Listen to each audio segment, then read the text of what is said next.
ಓಂ ಆನಂದಮಯೋಭ್ಯಾಸಾತ್ ಓಂ ಬ್ರಹ್ಮಜಿಜ್ಞಾಸಾ ಕರ್ತವ್ಯ ಇತ್ಯುಕ್ತಂ ತಚ್ಚ ಬ್ರಹ್ಮಪುಚ್ಛಂ ಪ್ರತಿಷ್ಠಾ ಇತಿ ಆನಂದಮಯ ಅವಯವರೂಪಂ ಪ್ರತೀಯತೆ ನಹಿ ಅವಯವಿನಂ ವಿನಾ ಅವಯವಮಾತ್ರಸ್ಯ ಜ್ಞೇಯತ ಇತ್ಯತಃ ಆನಂದಮಯೋಭ್ಯಾಸಾದಿತಿ. ಆನಂದಮಯೋಭ್ಯಾಸಾತ್ ಅನ್ನೋ ಸೂತ್ರಕ್ಕೆ ಸಂಬಂಧಿಸಿದಂತೆ ತತ್ವಪ್ರದೀಪ ನಾವು ನೋಡ್ತಾ ಇದ್ದೀವಿ. ಅಲ್ಲಿ ಬ್ರಹ್ಮಜಿಜ್ಞಾಸಾ ಕರ್ತವ್ಯ ಇತ್ಯುಕ್ತಂ ಆ ಭಾಗವನ್ನು ನೋಡಬೇಕು. ಅಧಿಕರಣಂ ಅವತಾರಯತಿ. ಈ ಆನಂದಮಯ ಅಧಿಕರಣ ಏನಿದೆ ಅದರ ಹಿನ್ನೆಲೆ ಏನು ಅಂತ ತೋರಿಸ್ತಾ ಇದ್ದಾರೆ. ಜಿಜ್ಞಾಸೆ ಮಾಡಬೇಕು ಅಂತ ಯಾವುದರ ಕುರಿತು ಜಿಜ್ಞಾಸೆ ಮಾಡಬೇಕು? ಬ್ರಹ್ಮನ ಕುರಿತು ಜಿಜ್ಞಾಸೆ ಮಾಡಬೇಕು. ಅಂಥ ಜಿಜ್ಞಾಸೆಗೆ ವಿಷಯವಾದ ಬ್ರಹ್ಮ ಏನಿದೆ ಆ ಬ್ರಹ್ಮ ತತ್ ಬ್ರಹ್ಮ ಆನಂದಮಯ ಅವಯವ ರೂಪಂ ಪ್ರತೀಯತೆ ತೈತ್ರಿಯ ಶ್ರುತವು. ಆನಂದಮಯ ಅನ್ನುವ ಮತ್ತೊಂದು ತತ್ವದ ಅವಯವ ಎಂಬುದಾಗಿ ತಿಳಿದು ಬರ್ತಾ ಇದೆ ಈ ಬ್ರಹ್ಮ ತೈತ್ರಿಯ ಶ್ರುತಿಯಲ್ಲಿ. ಅದನ್ನೇ ವಿಜ್ಞಾನಮಯಾತ್ ಅನ್ಯೋಂತರ ಆತ್ಮಾನಂದಮಯ, ಇಲ್ಲಿ ಆನಂದಮಯಂ ಪ್ರಸ್ತುತ್ಯ, ಆನಂದಮಯವಾದ ತತ್ವವನ್ನು ಪ್ರಸ್ತುತಪಡಿಸಿ ಅದನ್ನು ಮೊದಲು ಪರಿಚಯ ಮಾಡಿಸಿ ಅದರ ಬಗ್ಗೆ ಶ್ರೂಯತೆ ಹೀಗೆ ಕೇಳಲ್ಪಡ್ತದೆ.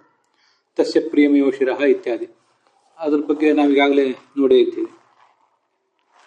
ಅಲ್ಲಿ ಅವಯವಿಯನ್ನು ಬಿಟ್ಟು ಕೇವಲ ಅವಯವದ ಮಾತ್ರದಿಂದ ಏನೂ ಪುರುಷಾರ್ಥ ಆಗೋದಿಲ್ಲ. ಸರಿಯಾದ ಜ್ಞಾನವೂ ಬರಲಿಕ್ಕಿಲ್ಲ. ಜ್ಞಾನ ಬರದೆ ಹೋದರೆ ಅದರ ಪರಿಣಾಮವಾಗಿ ಪುರುಷಾರ್ಥವೂ ಕೂಡ ಆಗೋದಿಲ್ಲ.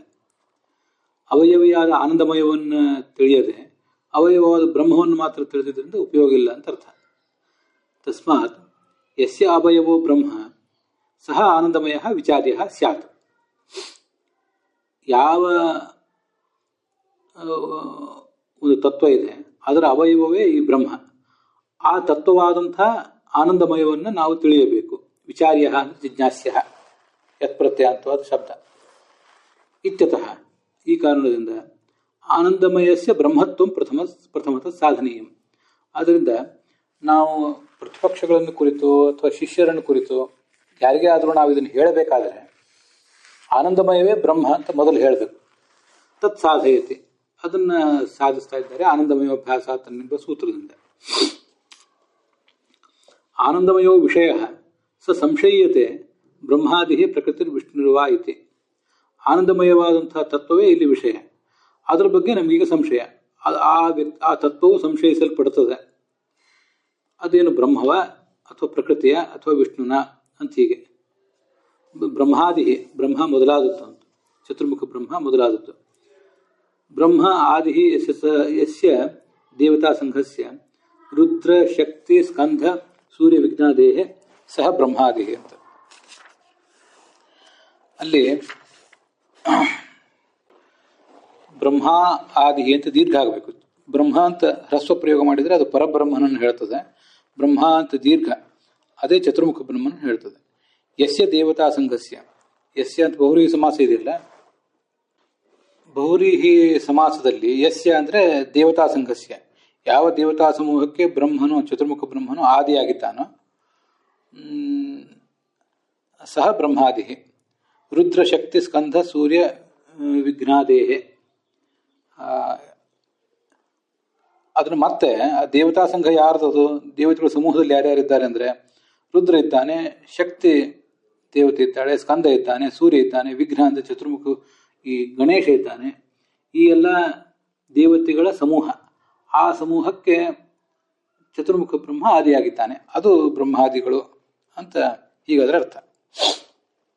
ಸಹ ಬ್ರಹ್ಮಾದಿ ಅತಃ ಸಂಶಯಾತ್ ವಿಚಾರ್ಯತೆ.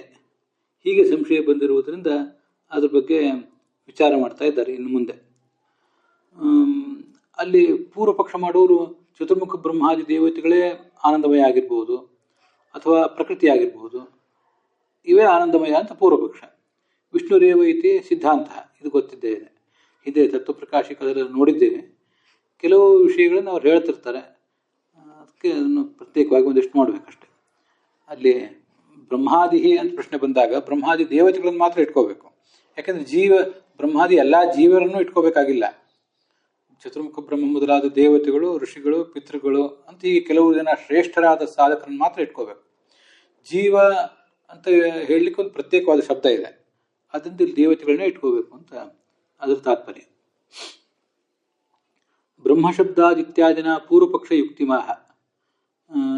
ಪೂರ್ವಪಕ್ಷದವರು ಪ್ರಯೋಗ ಮಾಡುವ ಯುಕ್ತಿ ಏನು? ಅವರು ಆ ಥರ ಪ್ರಶ್ನೆ ಮಾಡಲಿಕ್ಕೆ ಅವ್ರಿಗೊಂದು ಆಧಾರ ಬೇಕಲ್ಲ, ಅದಕ್ಕೆ ಯುಕ್ತಿ ಹೇಳ್ತಿದ್ದಾರೆ. ಶತಾನಂದ ನಾಮ್ನಾಚ ಆನಂದಮಯ ಪರ್ಯಾಯಣ. ಆನಂದಮಯ ಅನ್ನೋದಕ್ಕೆ ಪರ್ಯಾಯ ಶಬ್ದ ಶತಾನಂದ ಅಂತ. ಶತಾನಂದ ಅಂದರೆ ಬಹಳ ಆನಂದವುಳ್ಳವನು. ಆನಂದಮಯ ಅನ್ನೋ ಶಬ್ದವು ಹೆಚ್ಚು ಕಡಿಮೆ ಅದೇ ಅರ್ಥವನ್ನು ಹೇಳ್ತಾ ಇದೆ. ಹೆಚ್ಚು ಕಡಿಮೆ ಅಂತ ನಾನು ಸೇರಿಸಿದೆ ಅಷ್ಟೇ. ಪರ್ಯಾಯಣ ತಸ್ಯೇವ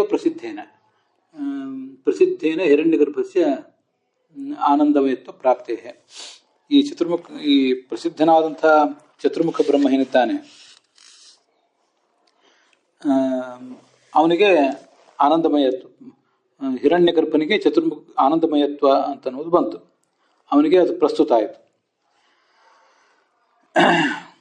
ಹಿರಣ್ಯಗರ್ಭಸ್ಯ ಆನಂದಮಯತ್ವ ಪ್ರಾಪ್ತಿ.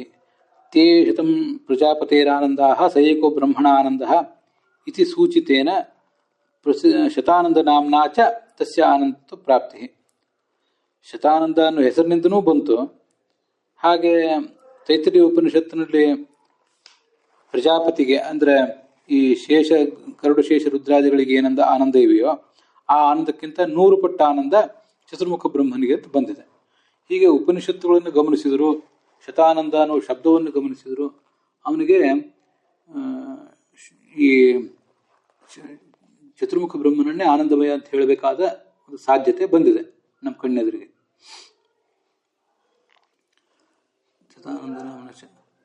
ಮುಂದೆ ಸಯಶ್ಚಾಯಂ ಪುರುಷೇ ಯಶ್ಚಾಸಾವಾದಿತ್ಯೆ ಇತಿ ಸೂರ್ಯೇ ಪುರುಷೇ ಚ ಆನಂದಮಯಸ್ಯ ಪ್ರೋಕ್ತತ್ವಾತ್ ರುದ್ರಸ್ಯ ಪ್ರಾಪ್ತಿ.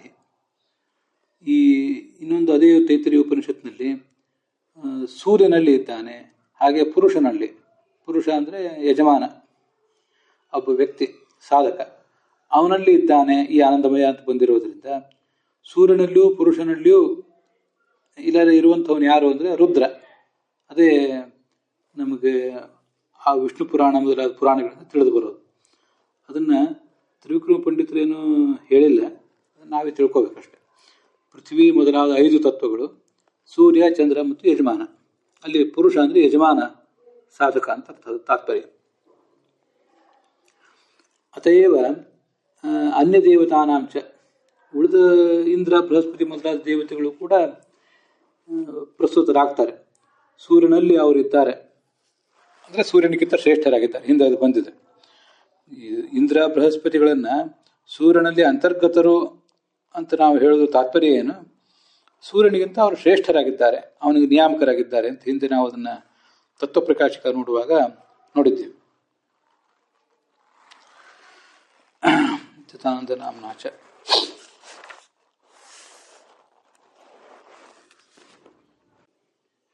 ಮಮ ಯೋನಿರ್ಮಹದ್ ಬ್ರಹ್ಮ ಇತಿ ಪ್ರಕೃತಿಯರಪಿ ಬ್ರಹ್ಮಶಬ್ದವಾಚ್ಯತ್ವಾತ್.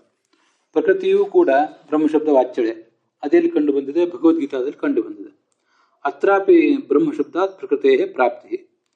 ಈ ಸಂದರ್ಭದಲ್ಲಿಯೂ ಕೂಡ ಬ್ರಹ್ಮಶಬ್ದದಿಂದ ಪ್ರಕೃತಿಯನ್ನೇ ಇಟ್ಟುಕೊಳ್ಬೇಕಾದ ಸಾಧ್ಯತೆ ನಮ್ಮ ಕಣ್ಣೆದುರಿಗೆ ಬಂತು.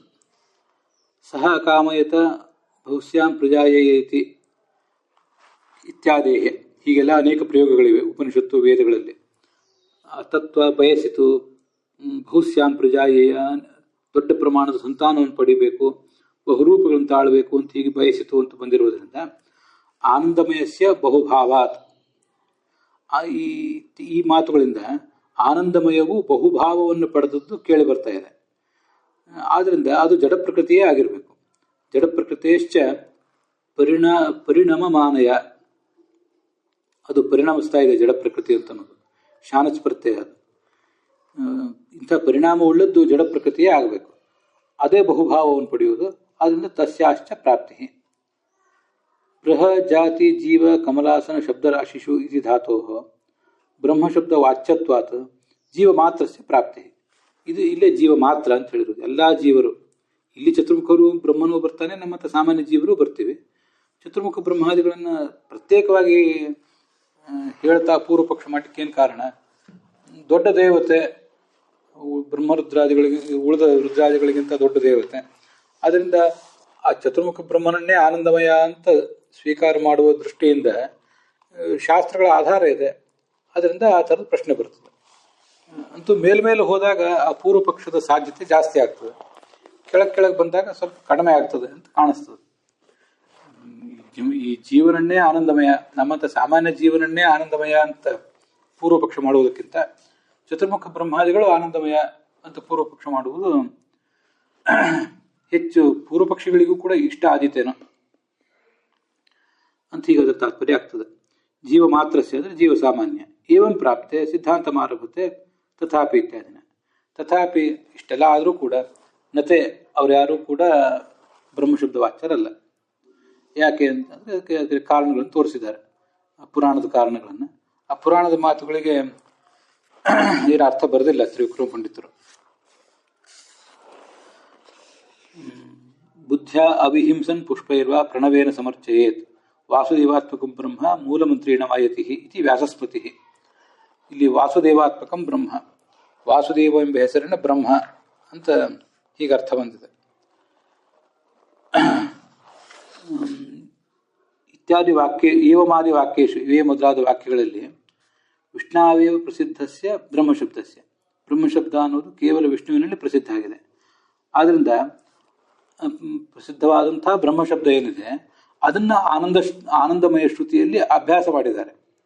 ಆನಂದಮಯ ಶ್ರುತಿ ಅಂದರೆ ಶ್ರುತಿಯ ಪ್ರಕರಣ, ಆ ಹಿಂದು ಮುಂದಿನ ಭಾಗಗಳು. ತಸ್ಯ ಪ್ರಿಯಮೇವ ಶಿರಃ ಮೋದೋ ದಕ್ಷಿಣ ಪಕ್ಷ ಪ್ರಮೋದ ಉತ್ತರ ಪಕ್ಷ ಅಂತ ಏನು ವೇದ ಭಾಗ ಇದೆ ಅದರ ಹಿಂದು ಮುಂದಿನ ಭಾಗಗಳಲ್ಲಿ. ಹೀಗೆ ಆನಂದಮಯ ಶ್ರುತಿಯಲ್ಲಿ ಅಂದರೆ ಅದರ ಸಂಬಂಧಿಸಿದ ಭಾಗಗಳಲ್ಲಿ ಅಂತ ಅರ್ಥ.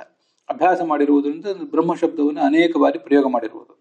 ಆದ್ದರಿಂದ ವಿಷ್ಣು ತಾತ್ಪರ್ಯ ಅವಗಮಾತ್, ಇಲ್ಲಿ ಬ್ರಹ್ಮಶಬ್ದದಿಂದ ವಿಷ್ಣುವನ್ನೇ ತಿಳ್ಕೋಬೇಕು ಅಂತ ಗೊತ್ತಾಗ್ತದೆ. ಅದಕ್ಕೆ ಪುರಾಣದ ಆಧಾರ ಇದೆ, ವೇದದ್ದೇ ಆಧಾರ ಇದೆ, ಹೀಗೆಲ್ಲ ಅನೇಕ ಆಧಾರಗಳಿವೆ. ಮತ್ತು ಒಂದೇ ತೈತ್ರಿಯ ಉಪನಿಷತ್ತಿನ ಆಧಾರ ಇದೆ, ಮಹಾನಾರಾಯಣ ಉಪನಿಷತ್ತು ಮತ್ತು ಐತರೇಯ ಉಪನಿಷತ್ತಿನ ಆಧಾರ ಇದೆ. ಹೀಗೆ ಇವು ಕೆಲವು ಅಂತರಂಗದ ಆಧಾರಗಳು. ತೈತ್ರಿಯ ಉಪನಿಷತ್ತಿನ ಆಧಾರವೇ ಬಂದರೆ ಅದು ಅಂತರಂಗದ ಆಧಾರ. ಆ ಉಪನಿಷತ್ತು ಎಂಬ ದೃಷ್ಟಿಯಿಂದ ಸಮಾನವಾದದ್ದು ಮಹಾನಾರಾಯಣ ಉಪನಿಷತ್ತು ಮತ್ತು ಐತರೇಯ ಉಪನಿಷತ್ತು, ಅವು ನೆಕ್ಸ್ಟ್ ಬರೋದು. ಪುರಾಣ ಎಂಬ ದೃಷ್ಟಿಯಿಂದ ಸ್ವಲ್ಪ ಇನ್ನೂ ಆಮೇಲೆ ಬರುವಂಥದ್ದು. ಇದರಲ್ಲಿ ಯಾವುದು ಕಡಿಮೆ ಯಾವುದು ಹೆಚ್ಚು ಅಂತಲ್ಲ. ಉಪನಿಷತ್ತು ಒಂದು ಪ್ರಶ್ನೆ ಬಂದಾಗ ಮೊದಲು ತೈತ್ರಿಯ ಉಪನಿಷತ್ತು, ಆಮೇಲೆ ಮಹಾನಾರಾಯಣ ಉಪನಿಷತ್ತು, ಆಮೇಲೆ ಐತರೇಯ, ಹಾಗೆ ಪುರಾಣಗಳು ಅಂತ ಇಷ್ಟಾರ್ಥ ಅಷ್ಟೆ. ಆನಂದಮಯ ಶಬ್ದೇನ ವಿಷ್ಣುರೇವ ಉಚ್ಯತೆ. ಆದ್ದರಿಂದ ಆನಂದಮಯ ಶಬ್ದದಿಂದ ವಿಷ್ಣುವನ್ನೇ ತಗೊಳ್ಬೇಕು ಅಂತ ಅದರ ತಾತ್ಪರ್ಯ. ಅಲ್ಲಿಗೆ ಇವತ್ತಿನ ಈ ಭಾಗ ಸಮಾಪ್ತ ಆಗಿದೆ.